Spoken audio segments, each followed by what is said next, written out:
right, Star Spangled Banner, we will have Jacob with the drum roll to start with. One, two, coming on. Star Spangled Banner. And American people, remember we're only doing one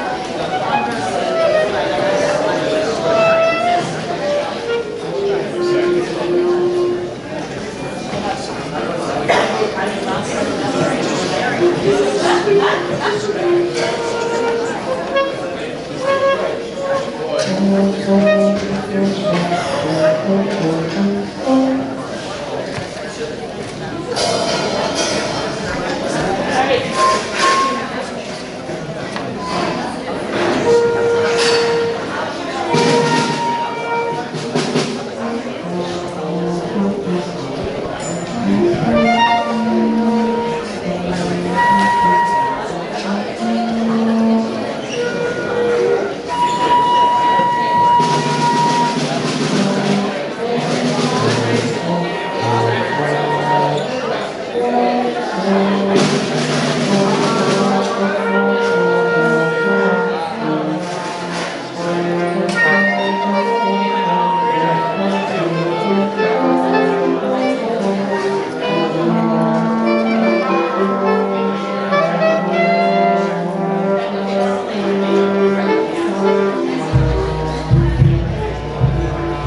everybody to take their seats so we can get started?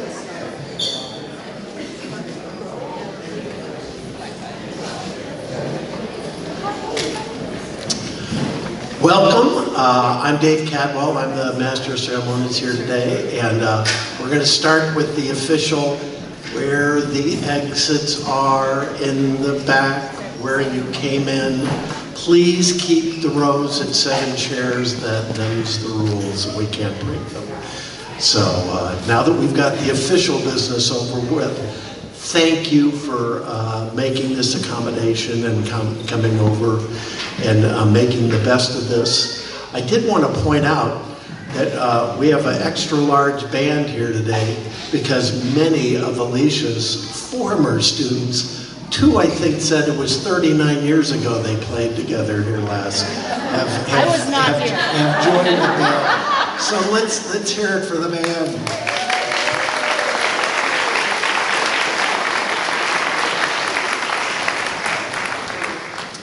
I'm now going to introduce our first selectman, Gordon Ridgway.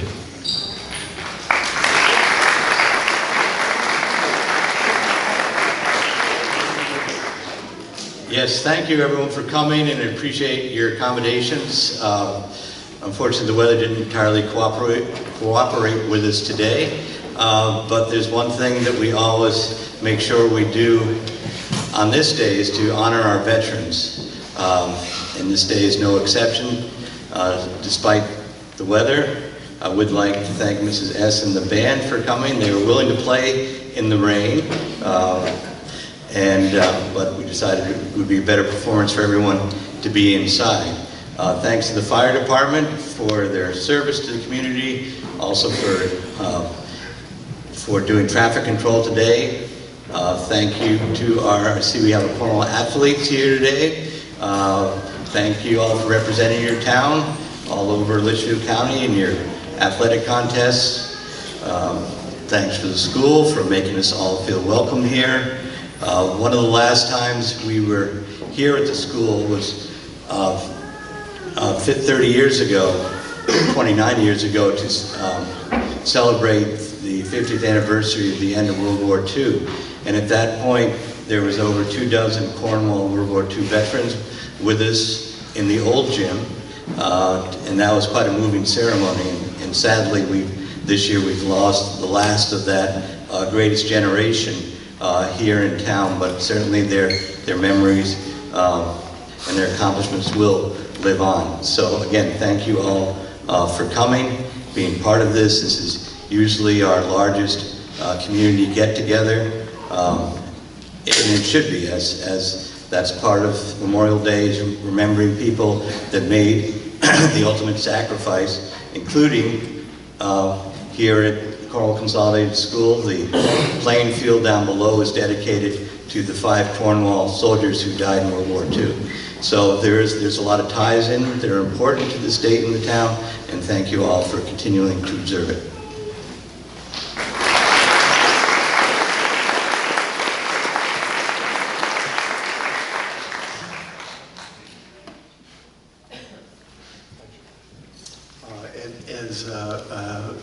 Mickey just wanted me to remind y'all, I'm afraid the carnival has been canceled.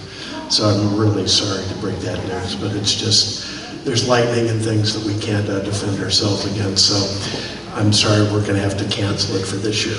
So can we all rise for the singing of the America the Beautiful?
invocation, the Reverend Mickey Nunn Miller.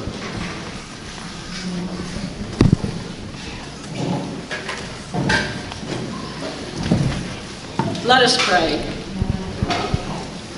Holy One, mystery of the universe, creator of all that is, as we gather on this Memorial Day morning, we are grateful for the beauty of Cornwall and for our many blessings.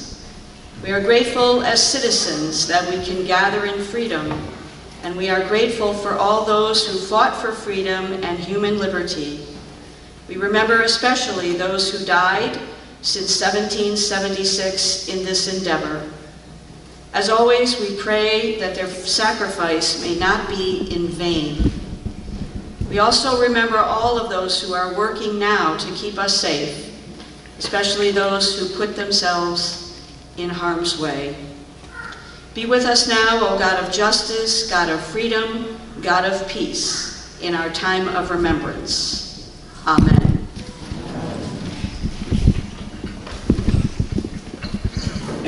All right, let's stand for the Pledge of Allegiance.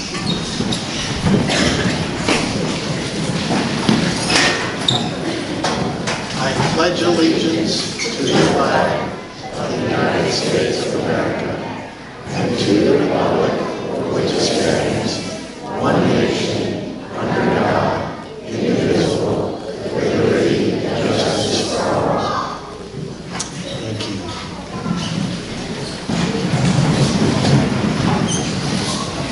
I moved here in 1987 and opened a cafe down by the covered bridge.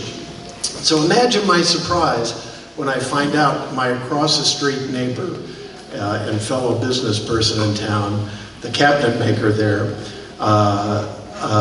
that we both served in Vietnam, and as he was leaving is when I arrived. And if that wasn't enough, we both served in the same unit. Now, it was a massive unit, so that's not that big of a coincidence. But we immediately bonded because we had both trekked the same paths. I cannot tell you what a profound privilege it is for me to introduce Ian Ingersoll.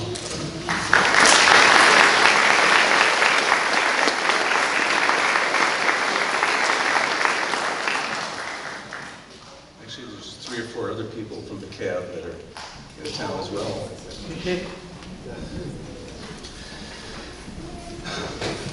Back in 1863 at Gettysburg, Abraham Lincoln said, quote, "It is for us the living rather to be dedicated here to the unfinished work which they who fought here thus far so nobly advanced. It is rather for us to be here dedicated to the great task remaining before us, that from these honored dead we take the increased devotion to that cause for which they gave the last full measure of devotion. That we are here highly resolved that these dead shall not have died in vain." End quote. Welcome everyone, and thank you for being here today as we honor our fallen service members. I'd like to start by saluting those who served in the past or are currently serving and are here today in full or partial uniform. Thank you for your service. I was barely 18 when I volunteered back in 1966. Hardly old enough to understand what I was doing. I wasn't in the service 24 hours before I was thinking I just made the biggest mistake I'd ever made. Those first few months, the drill sergeants stripped us of our personalities as they prepared us to become warriors, and we were taught some of the finer points of staying alive in the expected combat to which we were being sent. At that point, I was given a set of lieutenant's bars at the ripe age of 19 and sent off to suffer a year in Texas, which even then felt like a foreign country, before being deployed to Vietnam. Back then, when I could still fit in that uniform, I served in the 1st Air Cavalry in Vietnam from 1968 to 69, making 54 helicopter air assaults into the jungles there, earning 3 Purple Hearts and 2 Bronze Stars in the process. We initially worked in what was called I Corps up in the mountains in the north, in the land of the Montagnards. We had been brought in as replacements as the CAV's massive losses in the large-scale first air assault in the A Shaw Valley just us and the bamboo vipers hiding out in the thick jungle up there. Months later, we moved to 3 Corps in defense of Saigon. There in Tay Ninh, next to the Cambodian border, life was more difficult, with all the pass through the rice paddies mined or booby-trapped. But we adjusted, and using the streams adjacent to the rice paddies as our pathways, submerged up to our chests only with our rifles held above the water, we imitated water snakes swimming silently upstream. The extra effort paid off, as we never lost a man in either place. But that was over 50 years ago, and though I am lucky enough to have left that experience far behind me, I still feel the need to remember those from all of our wars who did not have the chance to leave the field of battle. I think I can say, as I represent our veterans now, thank you all for coming out today to help us remember those brave souls who fought and died for our country. Remembering them for their service and their bravery as they faced the terror of war, fulfilling their pledge to defend our Constitution. Though Memorial Day hadn't been formally established until 1868, we should not forget those from as far back as the Revolution, who gave their lives helping to create our country, establishing our own self-governing democracy. But ever since the dedication of Arlington National Cemetery, when the first Memorial Day, then known as Decorations Day, it has been our privilege and our duty to honor the sacrifices of all those who stood up to create and defend our United States. Citizen soldiers came forward 248 years ago to fight for our democracy to be created and for the freedoms and rights we enjoy today. On many occasions since that time, other generations of citizen soldiers and sailors have been called on to defend that democracy. As soldiers, when we were indoctrinated into the armed services, we swore an oath, pledging our allegiance to defend our Constitution. Though some have called us suckers, and for some that may have been just a rite of passage, but for most of us, it is a matter of honor to live up to those ideals as we now salute those soldiers and sailors who died defending that pledge.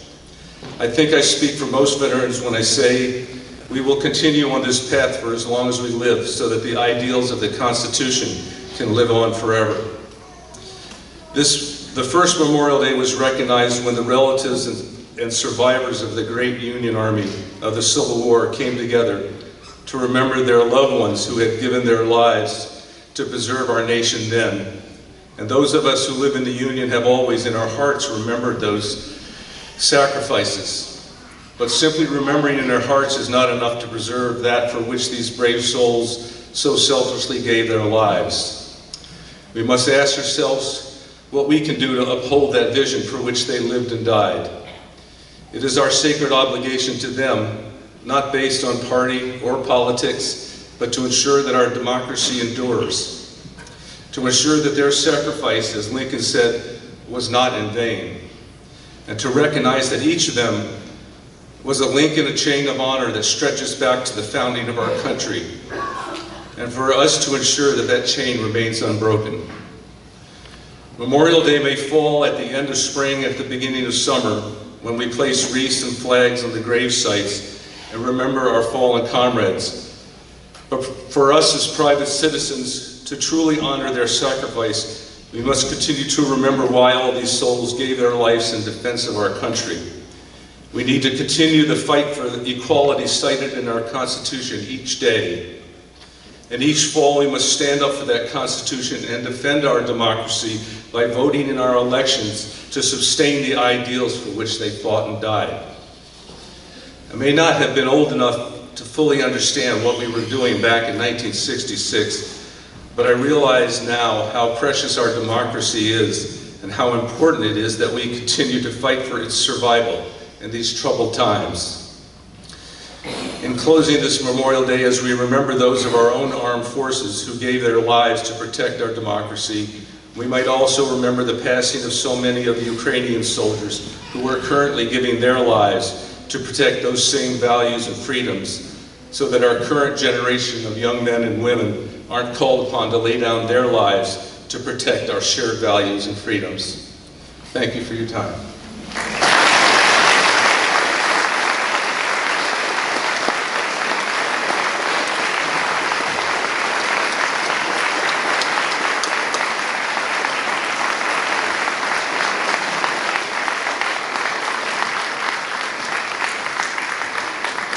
I'd like to add one thing just because I know Ian very well.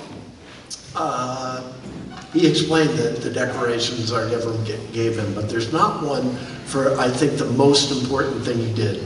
He brought every one of his men home.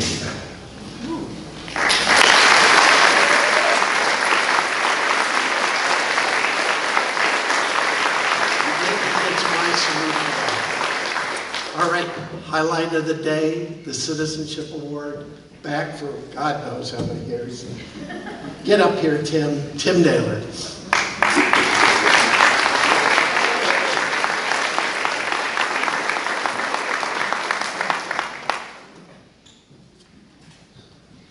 First thing I want to thank is everybody for coming. It's a privilege to give this award. So the first thing I want everybody to do is y'all have homework. Sometime today, you have to go home, you have to look up a guy named Jamie Johnson, who's a singer and songwriter. I hope the band all knows about him, because he's very interesting. He just released a song called 21 Guns. Your assignment for today is to look it up and sit down with your family and listen to it. The other day I had another interesting experience. I had a Korean War veteran call me. He said, "Timmy, I need your help putting out a flag on a Civil War grave." So I said, okay. And he said, "I'll meet you at the end of Wright Hill Road." So I said, okay. And he said, "Oh yeah, and bring your four-wheeler." I said, okay. I hung up the phone and I said to my wife, "I'm not sure exactly what we're doing, but I gotta go help a guy." Anyway, we met at the end of Wright Hill Road. We drove through the woods, which I was reminded that this was the old state highway, and it didn't look anything like a highway to me. We went through an old broken down gate, wound up in the middle of a pasture, followed through the woods, went by a foundation, went by an old fireplace, went up a knoll full of dead pine trees, and in the middle of it was a stone of granite, and it got my attention. Among the grass were a couple headstones. This veteran kneeled down on one knee and patted the top of the headstone and said, "Good morning, Captain." We changed the flags.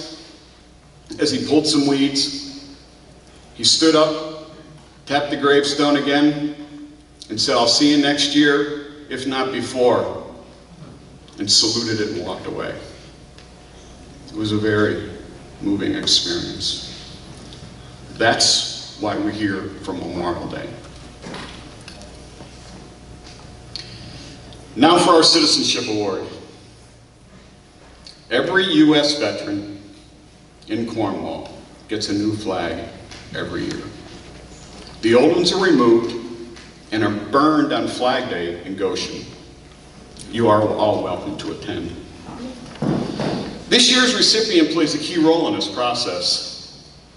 And it's interesting because I was approached by a citizen who said, "You have not given this person a Citizenship Award." And I said, "Oh, okay." They wanted to know why. So I said, "Well, I guess they're not on our list." So they said, "Can we put the name on the list?" Absolutely. So during the VFW meeting, there were nominations and voting, and the recipient was agreed upon. This recipient has walked through every cemetery in Cornwall. And this year, it's your turn to receive this award.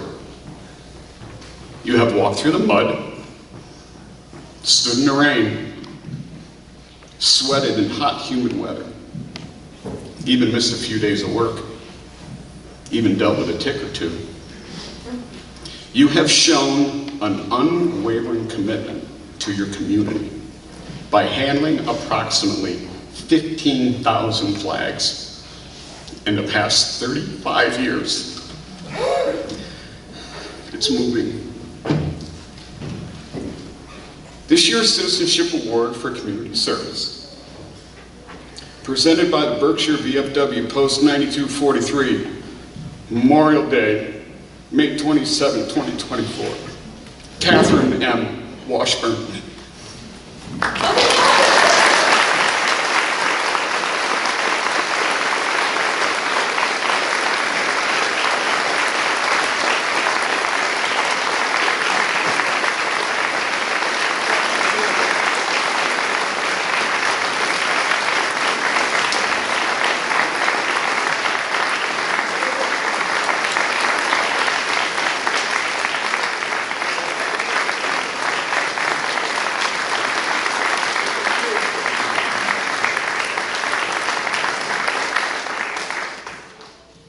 Thank you very much. It's an honor and I'm shocked. Thank you.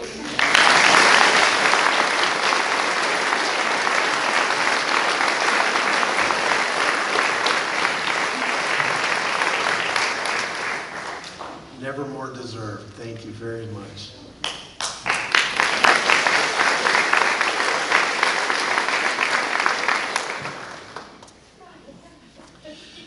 This is my pleasure every year to remember the veterans that we've lost over the past year.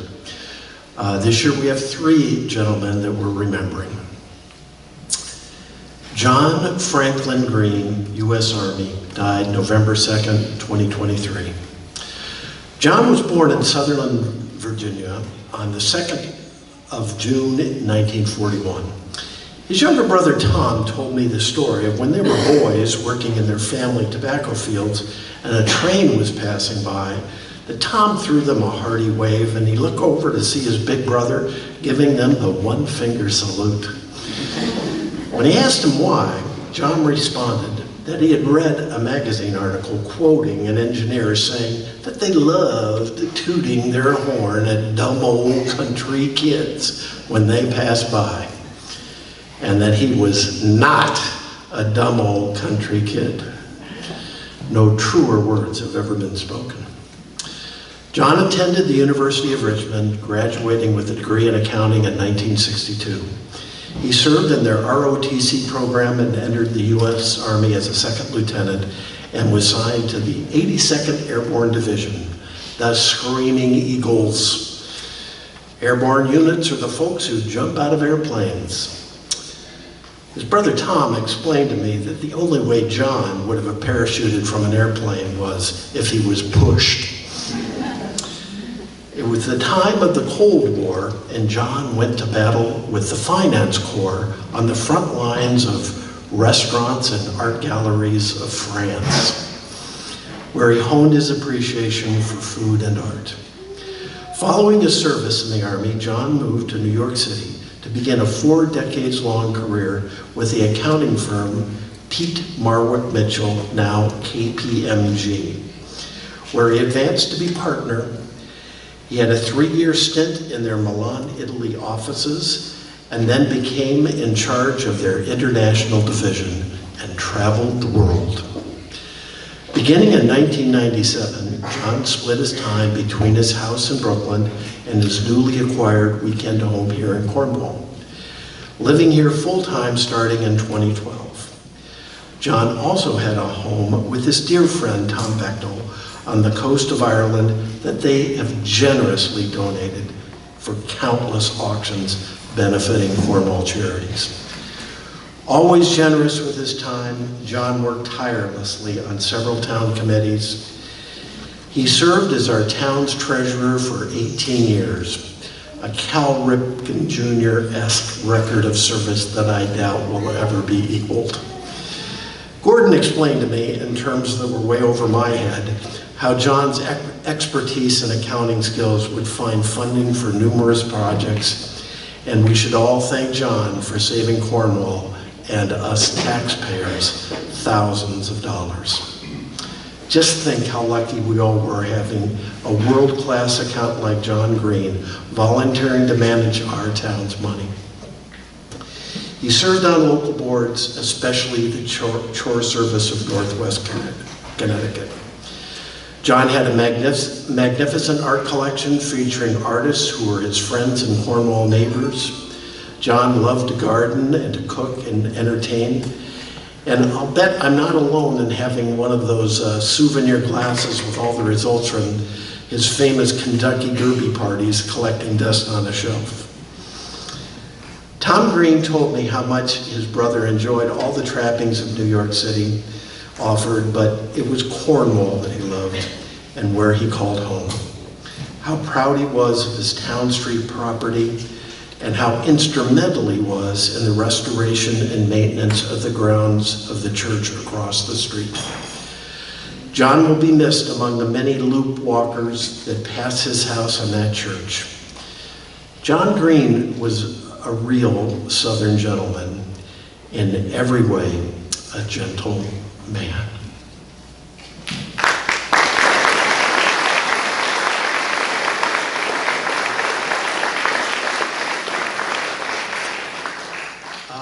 Our next two gentlemen were actually next door neighbors, and as you will hear, they were both fathers of 5 sons. Robert Andrew Parker, U.S. Army Air Corps, died December 27, 2023. Bob was born in Norfolk, Virginia in 1927. Professionally, Bob would use all 3 names, Robert Andrew Parker, because when he was an art student in Chicago, there were 3 students with the last name Parker. Bob had a showing at a prestigious gallery on the South Side that got terrific reviews, but one of the other Parkers got the credit. He began drawing as a child while sick at home with tuberculosis. His family moved to New Mexico for 18 months, where his love of art began. Mostly what he drew back then were imaginary scenes of wars he had heard about on his radio. His mother shared his interest in art. She encouraged him and kept him well supplied with materials. After his recovery, Bob yearned to enlist in the military like his brother. As soon as he graduated from high school, he joined the Army Air Corps, where he worked as an airplane mechanic.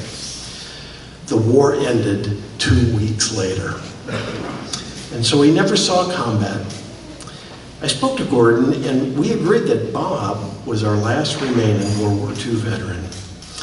He could still fit in his uniform and marched in our parade every year. We should send him here today. He was a committed pacifist and maintained a lively interest in politics and culture. After being honorably discharged from military service in 1949, he attended the Art Institute of Chicago, beginning a long and prolific career as an illustrator, painter, and printmaker. His work was expressive, often cheeky, with an implied narrative that reflected a wry sense of humor. Some of his favorite subjects were war scenes, battleships, airplanes, dogs, monkeys, insects, landscapes, portraits, and lingerie-clad women. Known for his evocative watercolors, loose style of drawings, and vivid prints of people, animals, and landscapes, Print magazine described him as one of the great masters of the 20th century illustration. In 1952, he was the youngest artist to show at the Metropolitan Museum of Art. Later, he attended the Skowhegan School of Painting and Sculpture, the Atelier 17 in New York City. He went on to create illustrations for the New Yorker, Playboy, Penthouse, Fortune, Sports Illustrated, Esquire, Time, New York, and other magazines. In the summer of 1956, he portrayed on film the hands of Vincent van Gogh, recreating his work in the film Lust for Life, starring Kirk Douglas.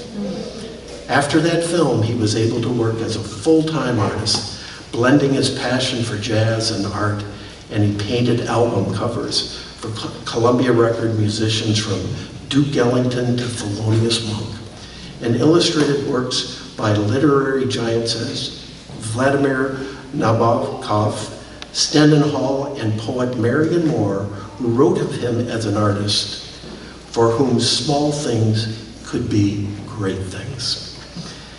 Bob raised 5 sons with his first wife, Dorothy Daniels Parker, in Carmel, New York, where their home was filled with music and art, which he passed on to his boys, one an artist The other 4 are all professional drummers. Many of us knew Bob with his second wife, Judy Melliker, who passed away last fall. His son, Nick, explained to me what social butterflies they were, and Nick is with us here today. He illustrated hundreds of children's books and received several prestigious fellowships, including a Guggenheim, a Schneider Family Book Award, a Randolph Caldecott Medal, among many awards. He also taught art in the New York School for the Deaf, Parsons Schools of Design, Rhode Island School of Design, a prestigious academy in Amsterdam that I cannot pronounce, and the School of Visual Arts in New York. His world travels included treks to the Himalayas and forays to Central America and West Africa on assignment for Fortune magazine. He loved to fly fish on the Housatonic River, hunt pheasant in Ireland, and play drums in his jazz band, Jive by Five, performing at New England venues for 30 years that included several memorable birthday celebrations for an illustrious group of Cornwallians who were born in 1930. He's one of them. His work appears in permanent collections in the Guggenheim, Metropolitan Museum of Art, Museum of Modern Art, Whitney Museum of Art, the Art Institute of Chicago, Los Angeles County Museum of Art, the Smithsonian American Art Museum, and most importantly, at every Rose Hall Grant show I ever attended. In 2004, Bob was inducted into the Society of Illustrators Hall of Fame. His life and work were showcased in a 2019 short documentary titled A is for Artists, produced by the Vision and Art Project. If you didn't know Bob, this documentary is a great introduction. If you did know him, it's a terrific reminder of what a talented, clever, and kind man he was, always with a twinkle in his eye.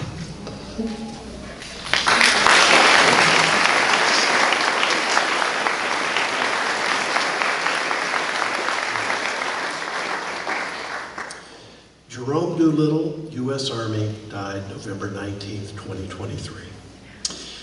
Jerry Doolittle was born in Pittsburgh, Pennsylvania on July 15th, 1933. His father relocated his family to the northwest corner to assume headmastership of the Indian Mountain School. The fields, woods, hills, and ponds of IMS, where Jerry spent hours alone, often reading books from the school library, where he developed his lifelong love of nature, especially snakes. This became a lifelong enthusiasm that included one of his fictional characters owning a 15-foot python he named Julius Squeezer. In 1954, Jerry graduated from Middlebury College and was drafted into the Army. Jerry said they had an optional program at that time. You could go into the Army or the federal penitentiary. I chose the military option, quickly realizing that if he could type, he wouldn't have to march. He became the editor of the Post newspaper. He didn't like the Army much, and he says he made that clear in the newspaper. In one issue, the first letters of the column filler he wrote spelled out an obscene message. The issue sold out in 20 minutes, but he was almost brought up on charges.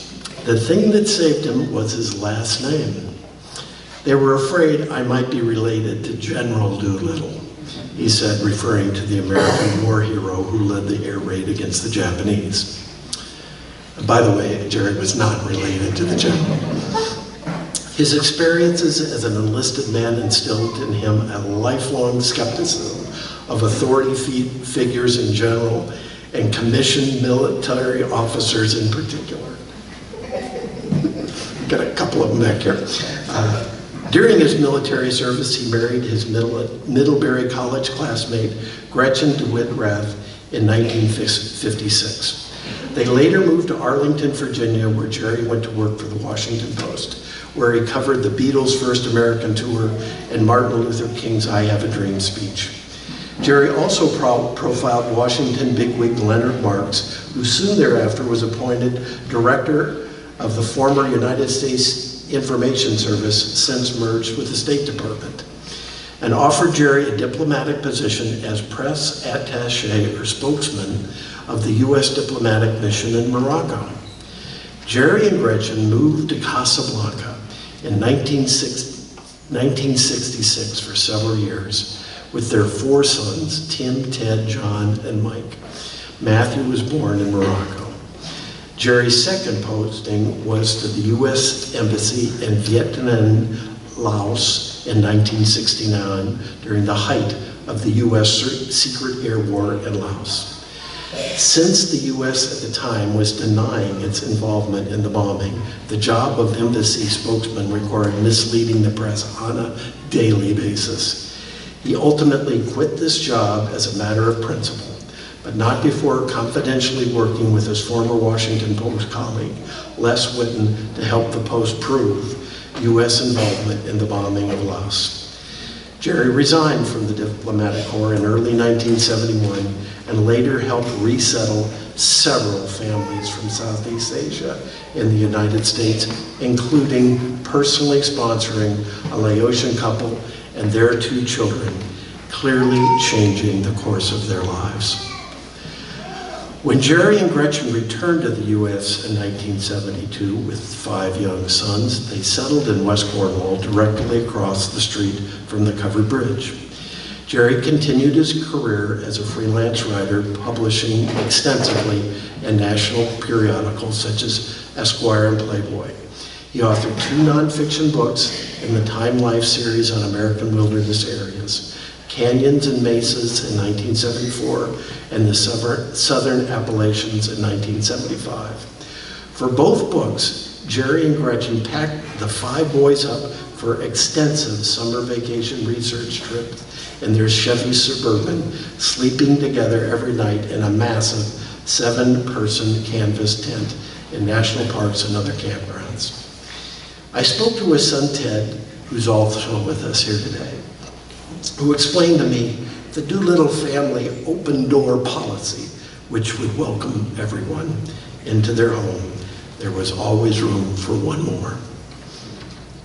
Jerry had a lifelong intense interest in politics and joined the Jimmy Carter presidential campaign as speechwriter and spokesman in 1976. That led ultimately to 2 years in the Carter White House as presidential speechwriter, and then 2 years as head of the public affairs for the Federal Aviation Administration. Jerry's life was summed up brilliantly by his friend and neighbor of 40 years, Don Heine, at Jerry's memorial service. The truth is, Jerry was an exceptional journalist and writer and could investigate, report, and write with the best journalists of his time in the field. As a straight-talking, no-nonsense guy, I have imagined Jerry as a fierce city editor when he worked for the Washington Star and Washington Post. He invested himself in everything he did. He must have found fun and joy in being serious. After working in journalism, government, and the White House, and teaching at Harvard, his creative fire drove him to publish 7 novels, self-published books, poetry, plays, more journalism, and compose some music. Like any artist, he worked every day. He wrote every day. On a different note, if you were around Jerry for a very long time, you learn he had an uncanny gift and ability to whistle beautiful tunes. Whistling was his musical expression of choice. When he liked a song, he could make a whistling tune from it. His whistle was always with him. When he came by the house to visit or to ask to borrow a tool, his whistle was his personal doorbell, no knocking, and might be an old country tune or a melody made up on the spot. If he wasn't finished with the tune when you came to the door, it didn't matter. He would take 45 seconds to finish while standing in the kitchen. You wouldn't interrupt Tony Bennett in the middle of his song. I'll end with what his friend Patrick Lynch said of Jerry. You really have to love Jerry. Not a single drop of hypocrisy, not a bit of moral compromise in him, spoke truth to power and everyone else. These three men traveled the world in their productive lifetimes, but all three would return to their homes where they loved here in Cornwall. Town Street will miss John's long legs walking the loop, and River Road in West Cornwall feels emptier now, without Bob's drumbeat and Jerry's whistle.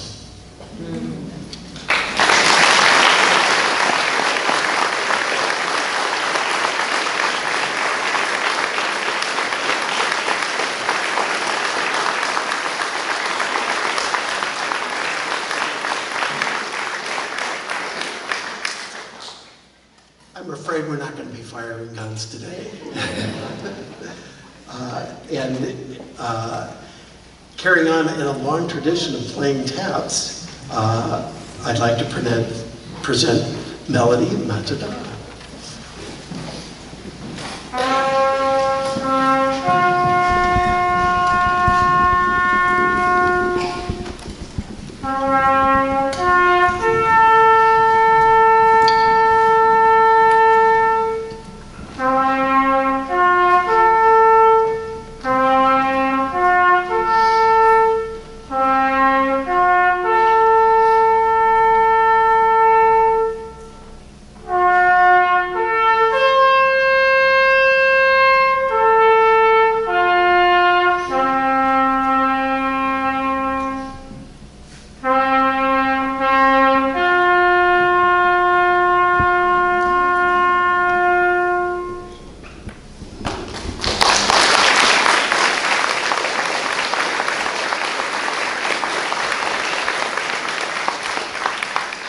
Well, that was kind of perfect. I want to thank the gentlemen for holding our flags throughout this ceremony. Again, being that we're indoors, we won't have the raising. But I invite you all to stand up and sing the Star Spangled Banner.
Now to give the benediction, Pastor Elizabeth Cransby.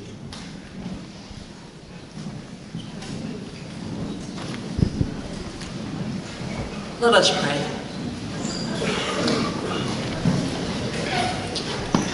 Almighty and merciful God, we remember before you today those who served and who have shown the greatest love by laying down their lives for others. We recall with reverence the good deeds they accomplished. We honor those who fought a good fight in a just cause, both in war and in peace, who have served this country with dignity and honor. May they rest in peace. May we consecrate our hearts and our lives to you and to the ideals and principles and hopes of those we honor today, who have served faithfully and are now at rest. And now may the Lord bless us and keep us. The Lord make his face to shine upon us and be gracious unto us. The Lord look upon us with mercy and give us peace. Amen.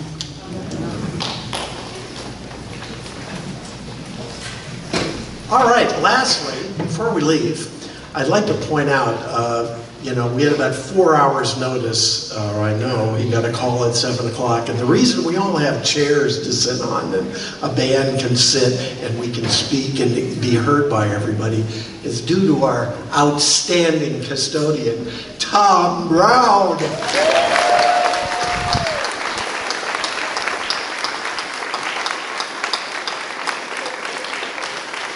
All by himself, I might add. Anyway, everyone go in peace, enjoy the rest of this day, and I hope to see you again next year.